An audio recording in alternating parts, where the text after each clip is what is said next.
Welcome to the Learning Pines YouTube. We hope this video helps.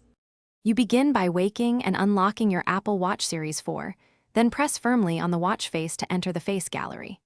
Once done, swipe left or right to browse installed faces. This shows previews so you can compare layouts and complications. Make sure to pause on a face you want to modify or replace. Pressing firmly triggers the gallery because the watch uses force touch to expose face controls, which keeps the main display uncluttered while letting you pick a starting template quickly. Next, you tap Customize to open the editing interface, which exposes dial layers and complication slots so you can tailor how information appears.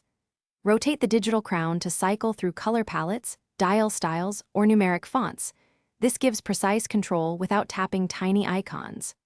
Then swipe left to move to complication slots, tap a slot, and choose a new complication. This is how you surface shortcuts like activity, weather, or calendar. Make deliberate choices so the most used data. To finish, press the digital crown to save your edits and then tap the watch face to set it as active. This commits layout and complication choices immediately. If you prefer the iPhone, open the watch app to add new faces or fine-tune settings and let them sync. This often offers more options. If changes fail to appear, try a quick restart of the watch, make sure Watch OS is up to date, and only repair the device as a last resort because that resets settings. Thanks for watching. Consider subscribing if we helped you.